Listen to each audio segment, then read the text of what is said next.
Ladies and gentlemen, welcome back.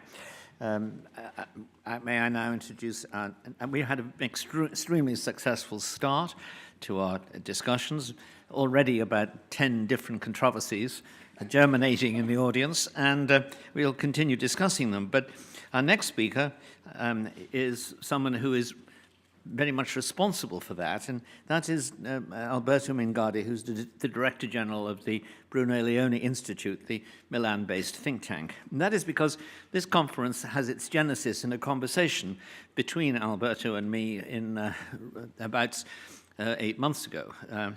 I, of course, mentioned that I used to be a friend of Peter's, and Alberto is writing a monograph on Peter Bauer, as he's also written monographs on figures as different as Herbert Spencer and Thomas Hodgkin. He is a distinguished free market economist. He actively contributes to economic and political journalism in the Italian press and indeed outside it, including in the magazine Quadrant in Australia and the Hungarian Review here. He has very deep credentials in which to speak on his topic, and I look forward to what he has to say. Alberto.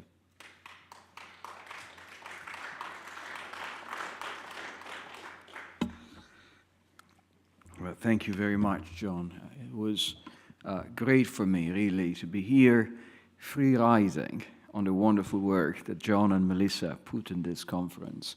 And I'm very glad we are here celebrating Peter Bauer for a reason I'll try to articulate in a second. But first of all, I need to apologize in advance to you all because I have a speaking condition, I'm afraid, far more serious than Professor McCloskey's. That is, I'm Italian. So I hope you can cope with that for the next 30 minutes.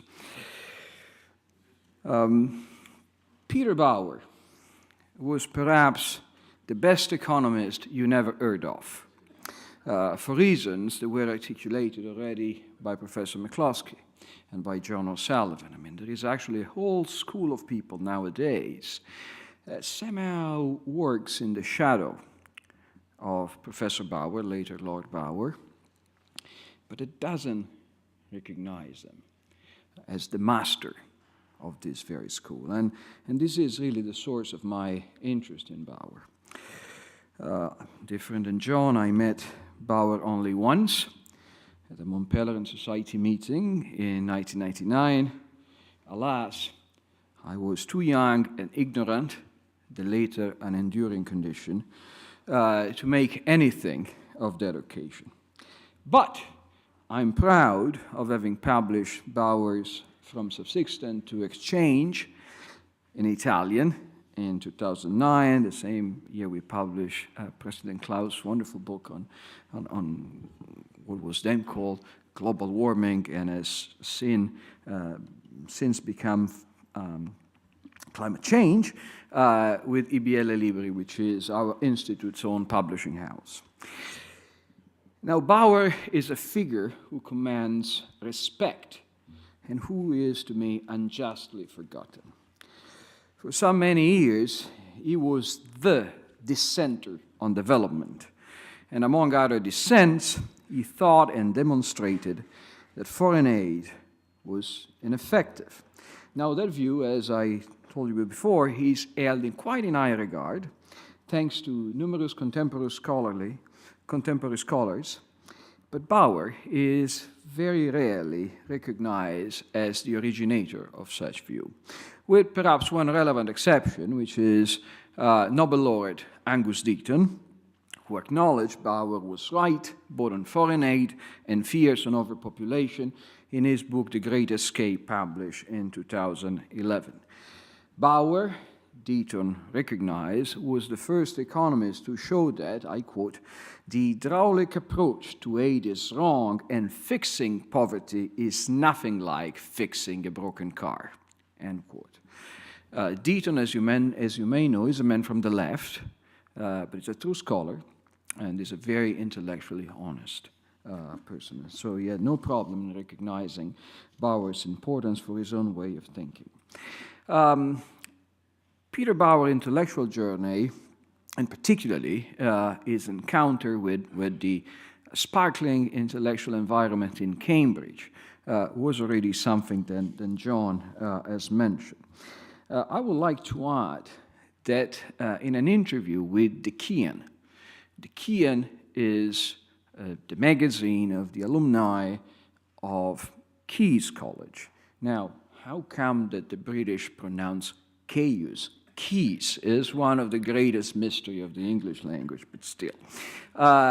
In this interview with The Kean, Bauer was also speaking about his own relationship with Hungary, and I'd like just to mention that very briefly here.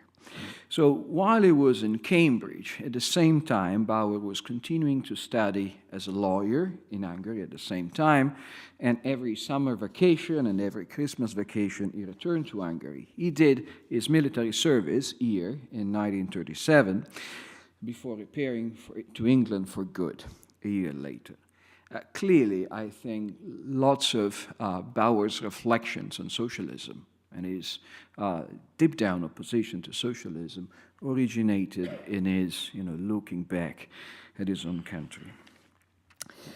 Bauer developed his interest in development economics in the aftermath of World War II, and he was, right from the beginning, a dissenting voice. His longtime co-author and associate, Professor Basil Yemi at the LSE, has remarked that it was largely by accident that Bauer's interest turned to this subject.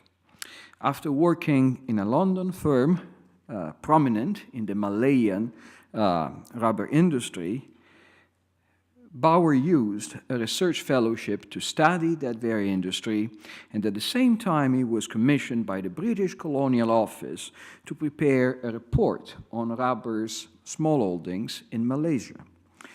That research project resulted in his book, The Rubber Industry, in 1948.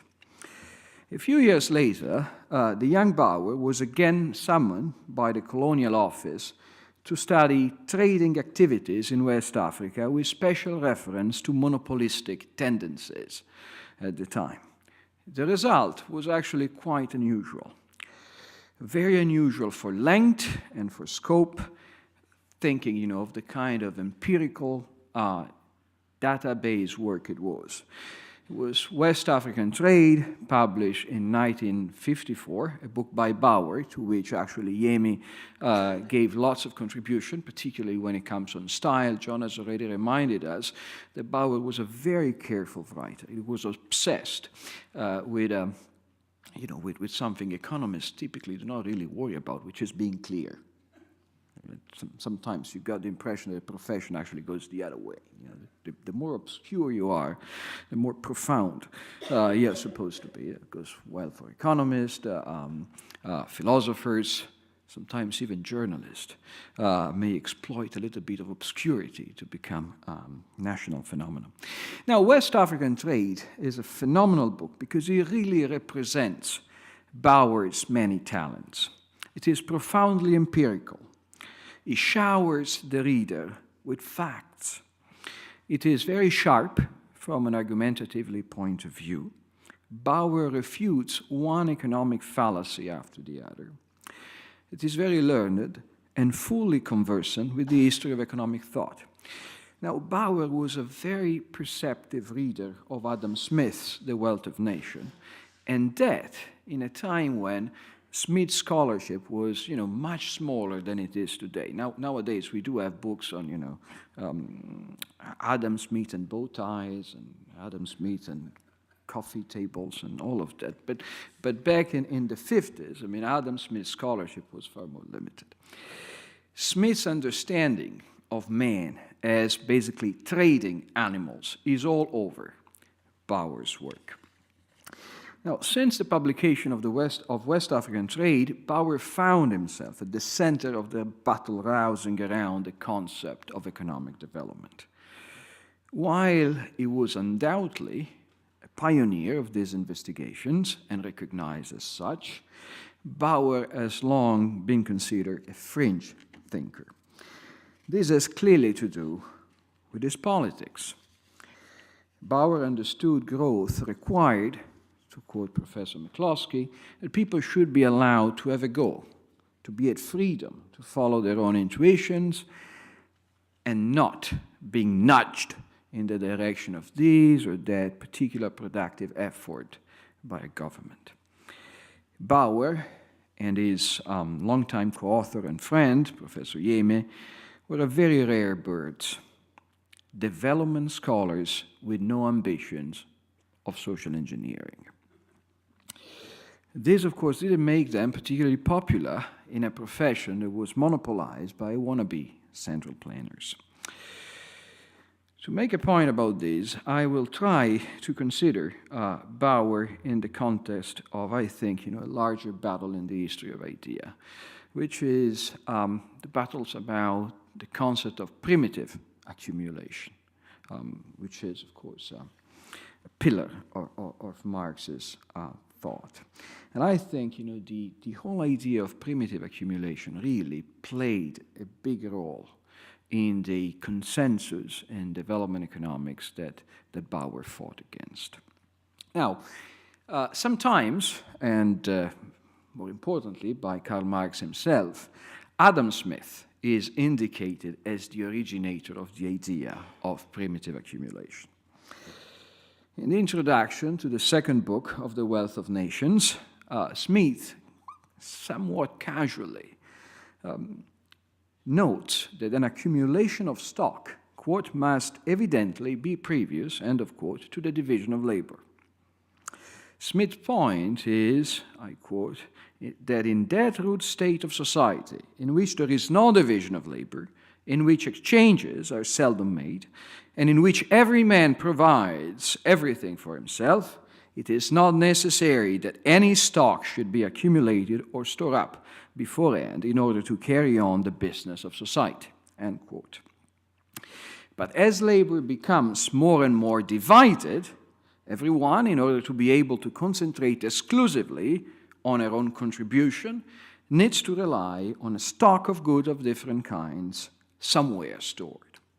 Now, this vignette is familiar and is commonsensical.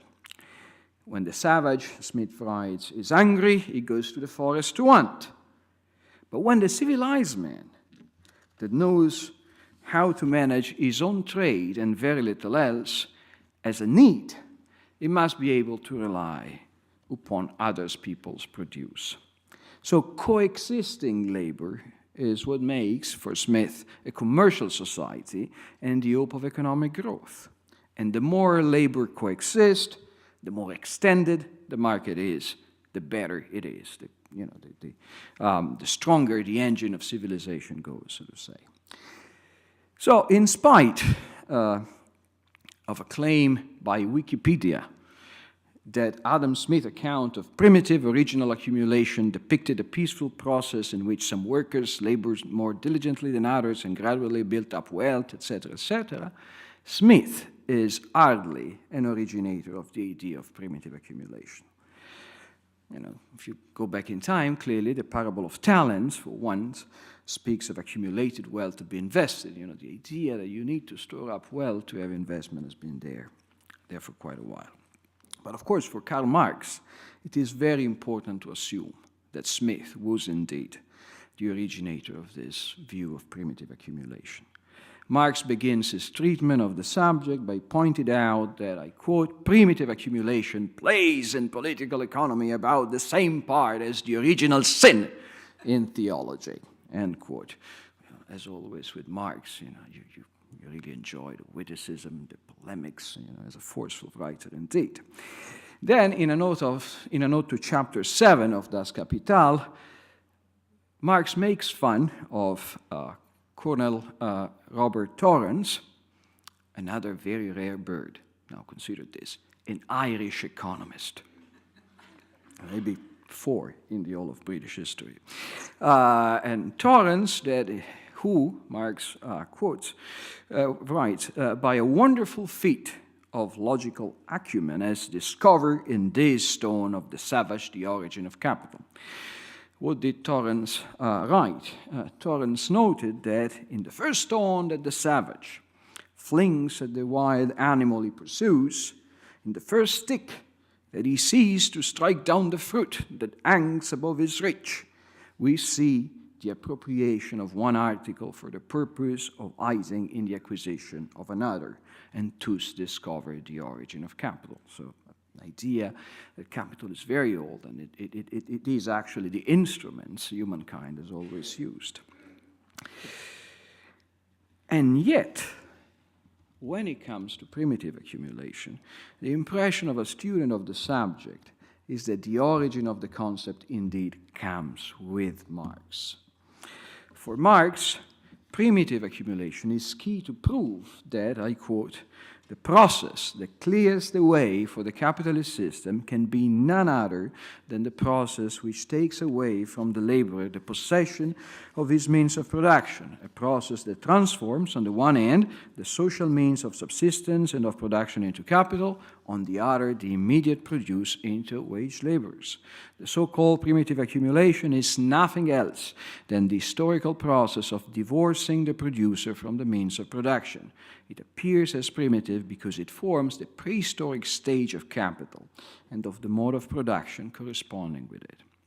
End quote. So what is primitive accumulation? Primitive accumulation is basically robbery on the part of future capitalists, or better to say, their grandfathers of workers' own properties. In fact, the theory is used by Marx to attribute to the bourgeoisie a series of different events, from the colonies and the protectionist system to trading monopolies to enclosures. For Marx, the treasures captured outside Europe by undisguised looting, enslavement, and murder floated back to the mother country and were there turned into capital. So what kind of thief robs masses of stuff, saves meticulously, and wait for generations, relying on the power of compound interest until the proper investment opportunity pops up? How foresighted such expropriators would be. Well, as Deirdre McCloskey pointed out in a wonderful bourgeois dignity, it is not really a good business plan to steal from the poor people.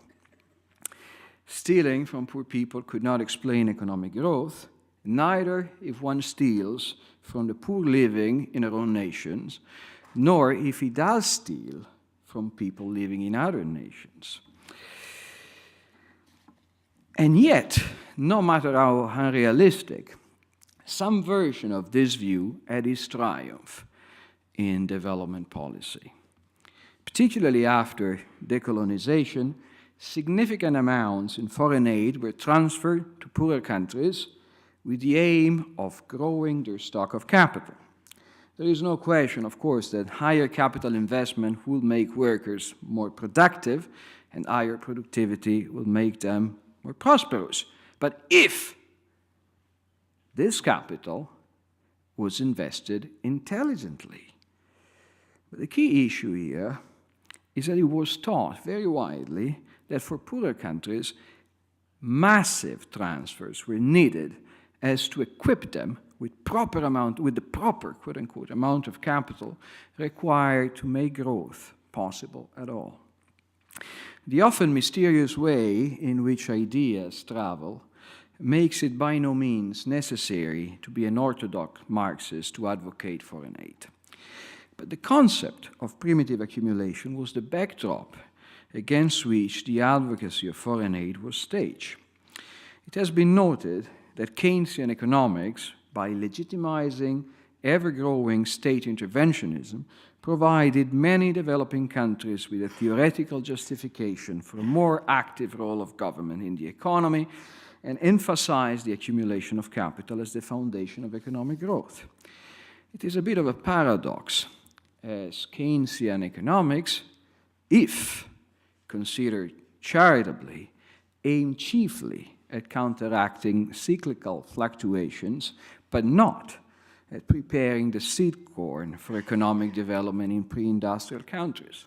If you read one of Keynes' most brilliant, quite frankly, essay, The End of Laissez-Faire, It's a very interesting essay, because a good part of the essay is devoted to, acknowledge the triumph of laissez-faire arrangements in 19th century England.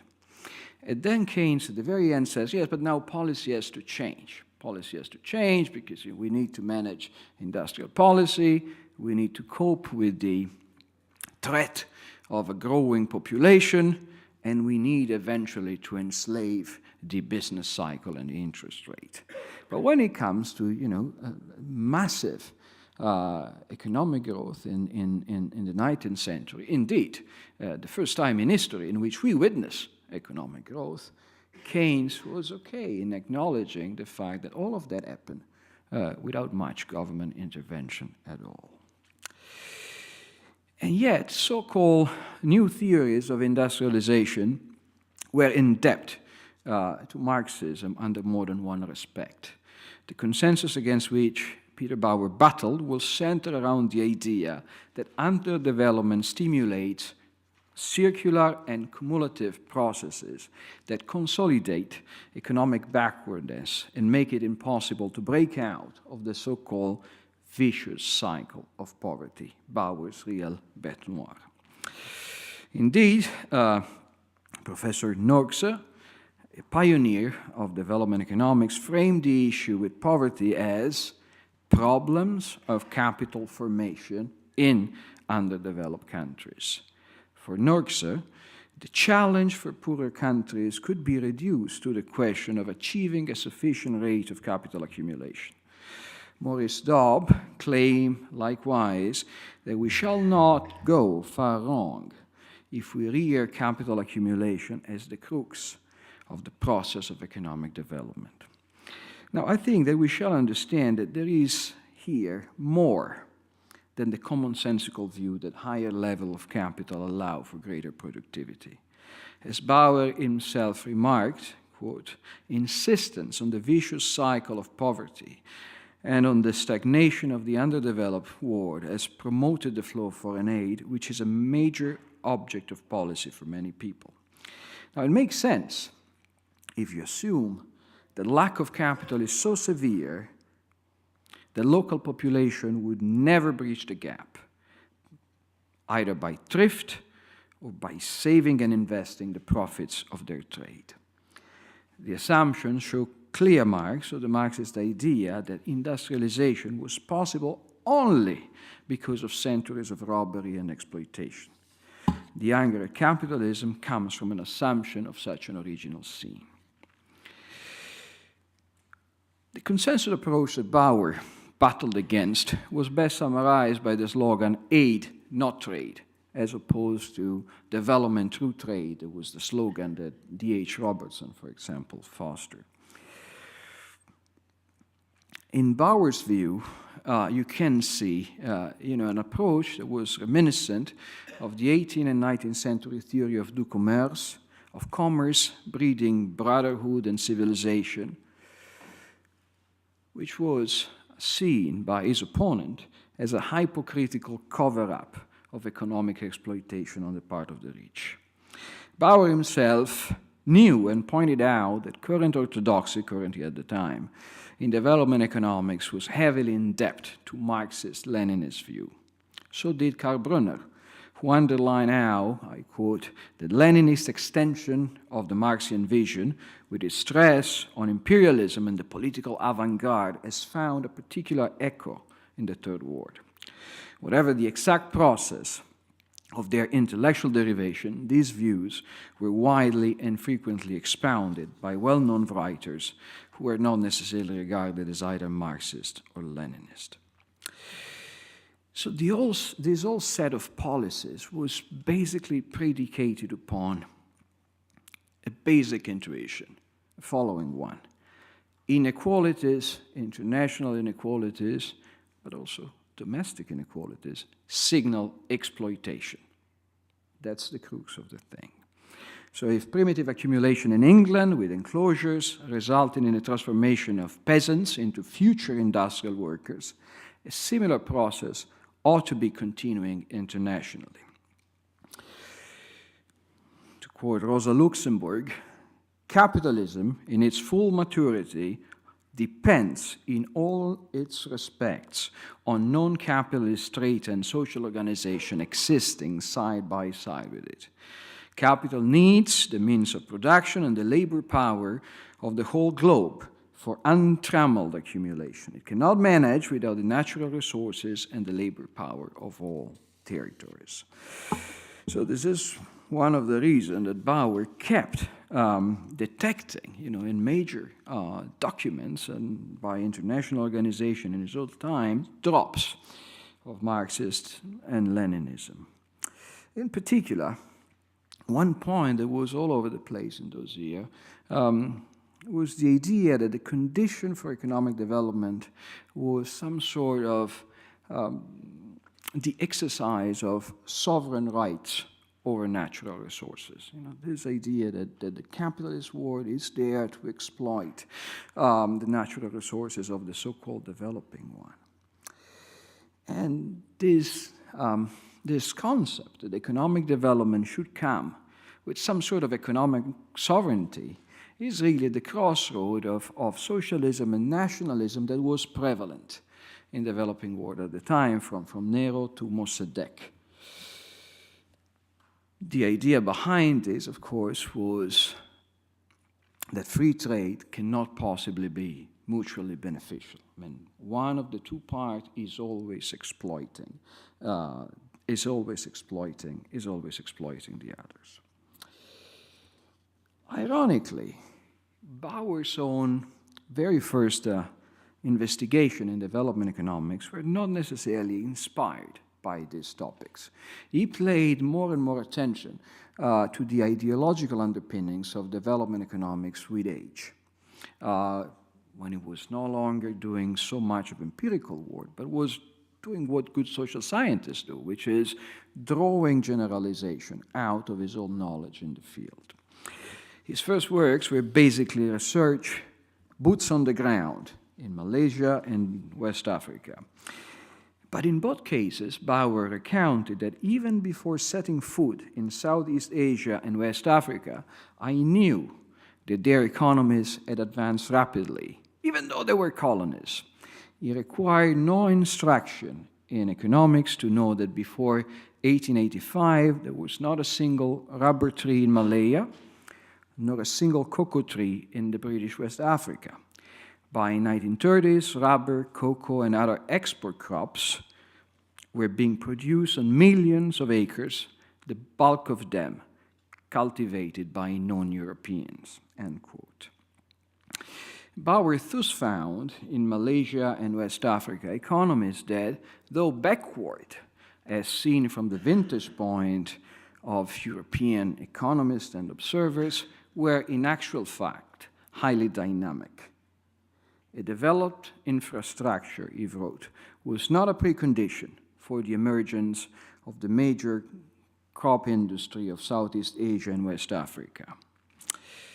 And at the same time, the historical experience taught him that this economic development was not the result of conscription of people or the forced mobilization of their resources. So to say, he was inoculated from the beginning from the somewhat Leninist idea that monopoly capitalism was the landmark of imperialism. And he was inoculated against this virus by studying competition, monopolization, and the effect of marketing boards in the regions. His conclusion was that the economic landscape was far richer and more complex than it was typically understood being.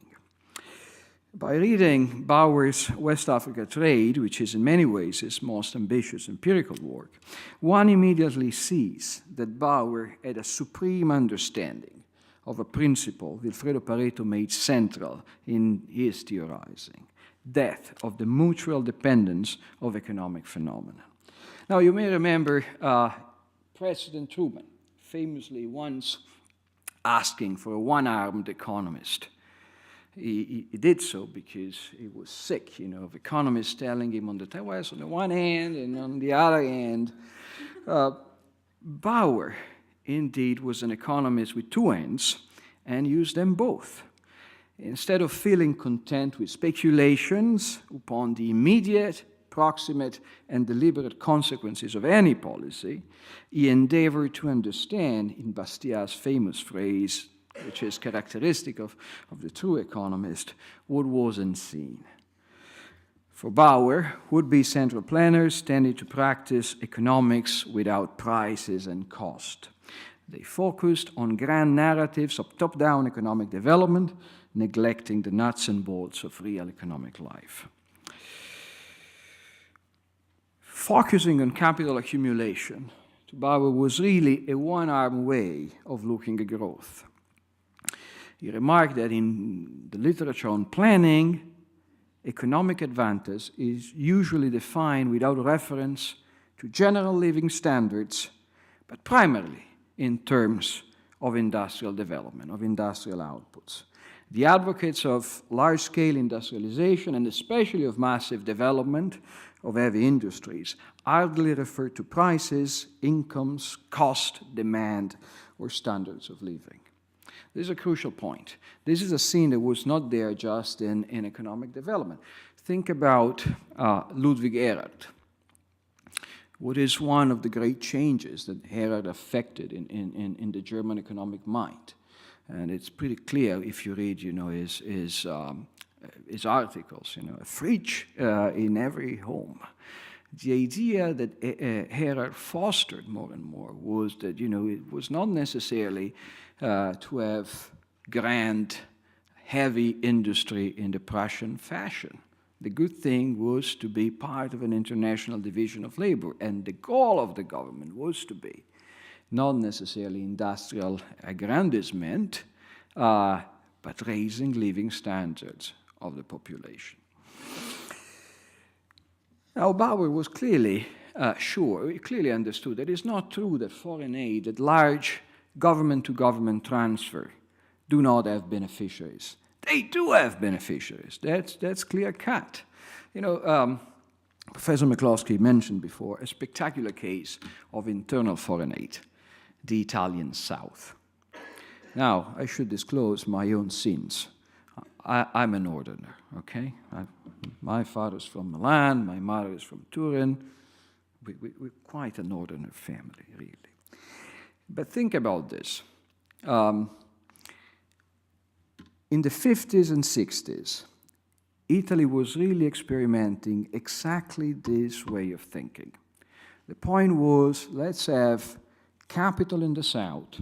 It will grow the productivity of people there. We will spend plenty of money to allow, big businesses to have factories in places where you really should have a tremendous tourism industry or wonderful, vineyards. All of this tremendous flow of aid was employed very opportunistically. So what we built, as we still call them, were cathedrals in the desert. Beautiful temples down there in the middle of nowhere, waiting for somebody to stop by and preach. Nobody did. Northern Italian businesses that were beneficiaries of this aid, they stayed there basically in as much as the government was footing the bill. When the government stopped, they ran away. Nowadays, instead, our transfers happen just by basically public spending. The Jim Buchanan concept of the fiscal residuum, the difference between public spending and taxes paid. The fiscal residuum of the north of Italy, the difference between the taxes people pay in Lombardy, Piedmont, and Veneto, and the public spending they get out of it, roughly speaking, equals the whole of personal income tax paid in the north. If the north was alone, without the south, tomorrow morning, we could have the same amount of wasteful and stupid public spending we do have, with no personal income tax. This is massive. And what was the result of it? The result of it is that in a country where you do have equal pay for equal job in the public administration, so there is no salary differences, between Milan and Reggio Calabria. And of course, the cost of living in Reggio Calabria is very different than it was in Milan. What happens is that if you have an inch of talent in the south, you go for a government job. Stable, pays you more, and if you're a teacher in Milan, you're struggling. If you're a teacher in Naples, you're, well, not a rich man, but you're quite well off. This has been a problem more for the south than for the north. And Italy, in a way, is a tremendous case of this for a very simple reason. You know, Germany was unified in 1990. At the time, income per capita in the East was 30% than in the West. Nowadays, income per capita in the East is 70% of the Western income per capita. Italy was unified in 1861, terrible year. And per capita income in the South is 50% of per capita income in the North. There is, to the best of my knowledge, no other place in the world where you see, you know, diverging paths like in Italy. The problem here is exactly the problem Bauer pointed out. Foreign aid creates dependency. Foreign aid crowds out private entrepreneurship. And ultimately, foreign aid, in his view, rested on deep down cultural causes, on ideology, on the backdrop of Marxist and Keynesian ideas. In a way, Bauer was a great critic of the vicious cycle of poverty, but what he really pointed us out towards is what we may call a vicious cycle of anti-capitalism. Lack of prosperity in less developed countries is interpreted in more or less an openly Marxist fashion as the sum of damages inflicted by Western action, trade, or inaction, lack of aid. This sense of guilt of Westerners creates the political demand for foreign aid, which breed transfers of money, as Bauer liked to say, from the poor of the rich country, from the taxpayers in the rich country, to the rich of the poor country, to the governing elite in the poor country. Donor countries may bet on the importance of fostering capital formation, but they tend to ignore the circumstances of grantee countries. Foreign aid, therefore, doesn't drag the poor out of poverty, and thereby the cycle starts anew.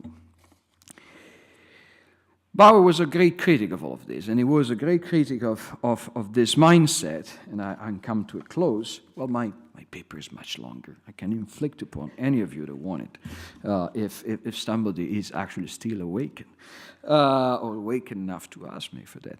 But Bauer criticized this from basically an economic theory which is consistent with 18th and 19th century political economy. I mean, with the time in which political economy was a social science. And this is something rather unique in Bauer. It's rather unique because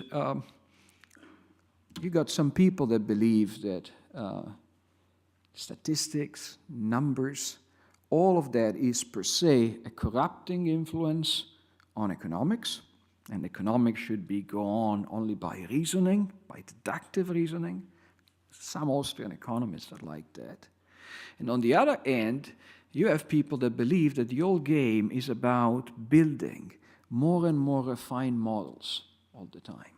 So it's a matter, you know, of craftsmanship in, I would say, theoretical mathematics, but because I'm an historian, a mathematician will say trivial mathematics, because, of course, I'm far more impressed by this than that people with proper mathematical training would be. Bauer instead believed in the importance of statistics, in the importance of economic history, in the importance of data, but at the same time he believed that economics is a social science. It's not just about rational choices model, and its great truth really can endure well beyond this age of ours. Let me just close with a little bit of a criticism of a great man. In the sense, not Professor Bauer, but Professor Easterly, a master economist of our time, and a man with his heart in a good place, okay? Once, Professor Easterly recognized that it is amazing how much of the research and thinking of my like-minded co-authors and me was anticipated decades ago by Bauer, without us realizing it. A not so obvious example of this is Bauer's criticism about investment and capital accumulation as a very important force in economic development, which people like Ross Levine, Land Pritchett, and I have shared in several papers in the last decade. Professor Easterly has a very good name for this, capital fundamentalism. Now, sadly enough, this quotation comes from a private email. I'm not Mark Zuckerberg. I didn't steal it, okay? It was put in a paper by Jan Vasquez, so don't call the police. Sadly enough, Easterly refers to Bauer only occasionally in his books, and alas, without much depth. His last book, which is a wonderful book, The Tyranny of Experts, would be the perfect script for Bauer. If he was auditioned, he would have gotten the part. But sadly, he was not auditioned. Easterly describes there how development economics was hijacked by social engineers, and he tells the story by contrasting two conflicting approaches personified by economists Gunnar Myrdal and Friedrich von Hayek. Now, the fact that Hayek and Myrdal jointly shared the Nobel Prize in 1974 makes for a useful coincidence. But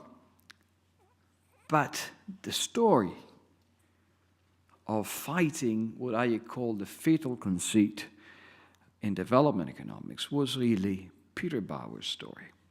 And, you know, I'm very grateful to John and Melissa because I think perhaps this conference may be a starting point for getting Bauer his dues in contemporary scholarship. Now, if you're still awake, I will be very happy to entertain some questions and criticism, vegetables, as anybody on a platform should be able to get.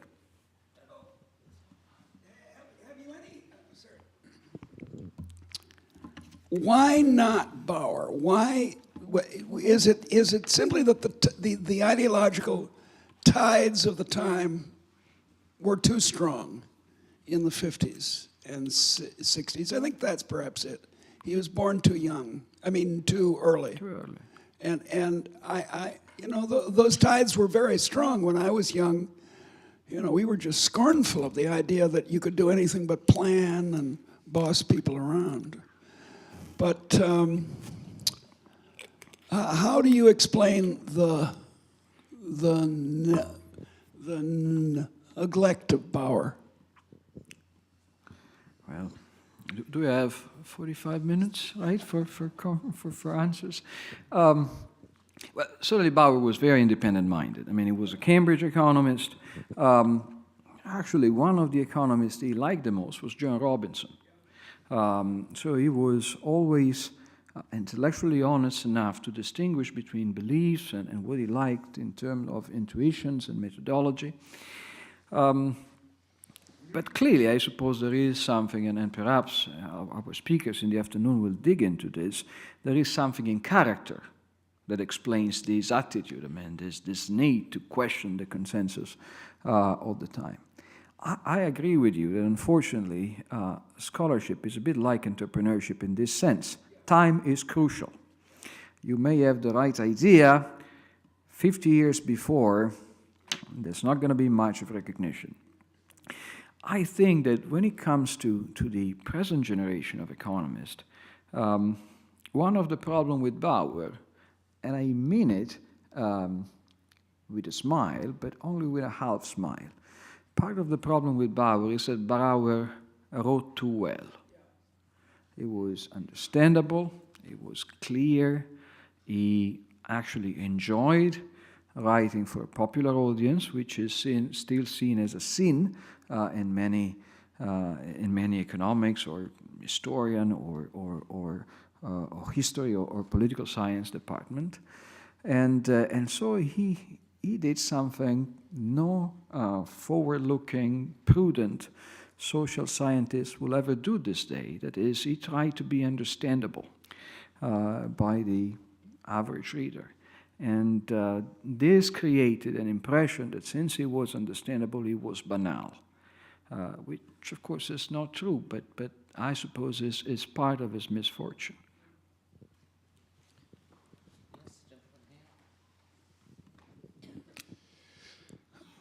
Thank you very much, and congratulate you for the wit and wisdom of your presentation. But even more, congratulate you for skillfully ignoring the elephant in the room. I would like to aggressively and mercilessly question your opinion about European Union convergence payments, transfer payments. What are these? Are these foreign aid? Are they corrupting enough? How do you tolerate the effect of these transfer payments? How can you ignore that they are the same in their effect and in their nature, in many respects, as those foreign aids that you are criticizing so roundly? Well, you know, it's a very interesting and proper question. My talk was hijacked by myself. So my point was really about, you know, primitive accumulation and Bauer's and foreign aid. But at a certain point, I was myself a bit sleepy, so this is why I thought about the Mezzogiorno. Indeed, there are similarities between the two conditions, but when it comes to the history of unified Italy, I think really the evidence is overwhelming. And this evidence is overwhelming because we tried transfer under all possible covers. We do also have a little bit, we had, now it's no longer the case, and one interesting fact in the last Italian election, that were not perhaps my happiest day in years, but still, one interesting fact of the last Italian election is that for the first time, the economic polarization of Italy has shown also in a political polarization that never happened before. It never happened before. But the interesting thing in our country is that we tried all possible ways of intra-territorial transfers. And they didn't work. And they didn't work at different stage in our history. They don't work even now.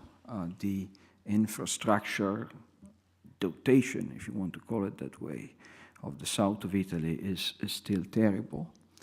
Even though in some areas the north is even worse. I mean, if you think about Lombardy, an area that produces basically 1/5 of the Italian GDP between Lecco and Varese and Como, has just obscene infrastructure, and the impact on economic development wasn't quite much.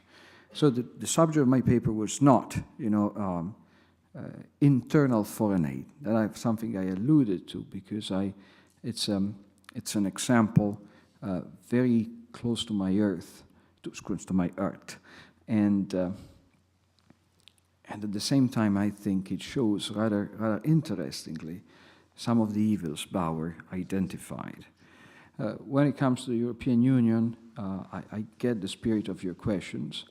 At the same time, I think, I won't say that it's more excusable, but the European Union is a very complex animal, and it gets so many different parts and so many different souls and so many attempts of making it a whole bunch of facts, and so much politics, quite frankly, when it comes to the allocation of fund. So many unhealthy political competition at different levels. That is, I think, perhaps a bit ungenerous to look just at one aspect of it. You got plenty of different elements to consider, but in essence, I suppose that the effect on aid in terms of dependency are very similar in different areas. And of course, that's a great political rationale for that. What is the thing a politician does never want to do? With very few exceptions. But the thing a politician never wants to do is, for example, a flat cut on taxes on businesses. So liberating resources and everybody's employ them as they wish. Because clearly, this will be against the maximization of his own influence and power. What politicians want to do typically is directing economic development one way or another. And you do this with subsidies from time to time, you do this with regulation, but at the end of the day, it's basically the same game. And foreign aid is an aspect of it, it's not all of it. And yes, indeed, you got the same thing within a national country, and you got the same thing within an international organization like the European Union. And you do have plenty of unhealthy aid to the business of the north of Italy, to be fair, in different disguise and whatever the purpose of the moment is. And of course, the drama with this is that the more you mingled with the way in which business would arrange the factors of production by itself, the more unintended consequences you're calling for. And I wonder, did Lord Bauer write about the impact or the opportunity for corruption in foreign aid? Yes. Because we've seen in practice, even going back from the 1950s and 60s, what happens when all of a sudden a large amount of cash hits a developing country, or a developed one, by the way, and then what happens then, and how that distorts or even slows development. There can be also, of course, positive aspects of corruption, but that's another story. That's a very Italian way of putting it. Well, no, besides the joke, yes, Bauer wrote a lot on this, particularly in the later part of his own career. In the part of his own career where most of his contributions were articles for magazines or journals like commentary, so not necessarily scholarly paper, but paper for a layman, for the secular audience. One of the things he endlessly did, and in some of this John was a partner as a co-author, was looking at example in which a large pot of money was basically transferred to a ruling elite in less developed country or developing countries or whatever, and this has turned out to be quite bad because it perpetuates very unhealthy institutions. Once again, is pretty much the case of the south of Italy I was referring to before. Of course, how do you react to that is a big question. The way in which we reacted historically was trying to tying aid, to a certain set of institutions, which is something that Angus Deaton, for example, would approve would approve of, and in many ways is a step forward. Bauer would not approve of that, though, because he would see that as mingling with the politics of the grantee countries, and the thing he feared the most was, perhaps an assumption that for once he would have shared with some of his strongest critic on the left. I mean, the idea that foreign aid was a way of perpetuating colonial links and go on in interference with local politics by committing a large pot of money to it.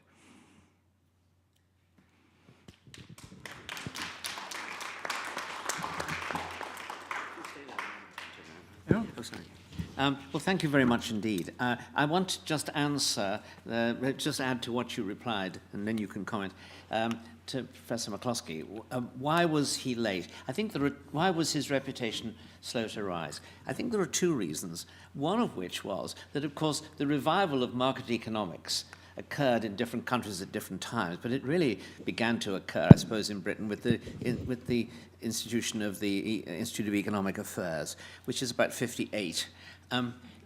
It was then a great struggle, which eventually culminated in the 1979 election of Margaret Thatcher. Of all of the branches of market economics that were to, in a sense, make advances in this period, I think the arguments of foreign aid were the least likely, because, of course, people knew something about their own societies, and they were inclined to accept what, quote, the experts said about other things. But the other is, I think, didn't he quote at times Pareto, the idea that there are residues which are the real motives of policy, and secondly, what's the second phrase? The Derivations. Derivations, which are the arguments we make. And the arguments we make change all the time, easily, but residues change only under the greatest of pressures. And they didn't, and I think he felt that Western guilt was a motivating factor in all of this. So now I want to thank you and that didn't change. I want to thank you very warmly. That was a terrifically lively speech, and I think we're going to have a discussion later as well, which you'll be involved in, particularly also for your role in stimulating the conference. I gave, a moment ago by mistake, for a moment ago I gave by mistake, I gave Tony Daniels the impression that he was to be relieved of the necessity of giving a lecture, but in fact, you have to give it, old boy, I'm afraid. I mistook. No free lunch. No free lunch. And anyway, Hungarians have lunch slightly later than Americans and Brits, so that explains my error, I trust.